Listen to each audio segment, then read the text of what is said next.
Existen dos maneras para insertar datos, según el tipo de la tabla interna. Estándar. Ya que la tabla no está ordenada por un campo, se dice que en una tabla estándar no se insertan datos, sino que se añaden datos, ya que siempre irán al final de la tabla, haciendo que la inserción sea mucho más rápida que en otros tipos de tablas.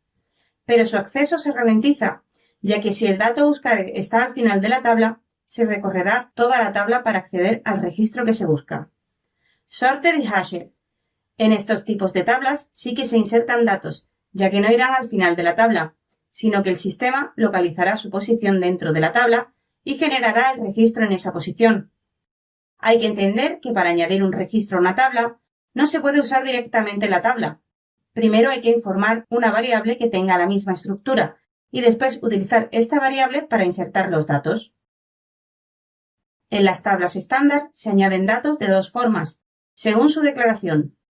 Primero, si la tabla se ha declarado con cabecera, es decir, utilizando WithHeaderLine. El nombre de la tabla se referirá tanto a la tabla como a la cabecera que se utilizará para añadir datos en la tabla, y así evitar crear una variable con la misma estructura para poder añadir datos.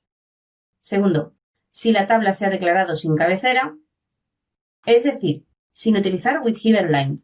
Para poder añadir datos en la tabla hay que crear una variable con la misma estructura, ya que no se puede añadir datos directamente. Y esto se hace utilizando la palabra type. Primero se introducen los datos en la cabecera, donde se utiliza un guión como separador entre la cabecera y el campo de la tabla. Una vez informada la cabecera, se añade el registro en la tabla con la sentencia append. La primera referencia a la tabla se refiere a la cabecera y la segunda referencia a la tabla. Primero se introducen los datos en la variable que se ha creado con la misma estructura que la tabla, donde se utiliza un guión como separador entre la variable y el campo de la tabla.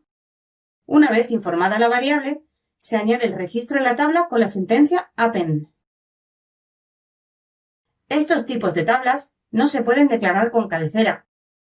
Primero se introducen los datos en la variable que se ha creado con la misma estructura que la tabla, donde se utiliza un guión como separador entre la variable y el campo de la tabla. Una vez informada la variable, se añade el registro en la tabla con la sentencia insert. No olvides suscribirte a nuestro canal y entrar en nuestra web.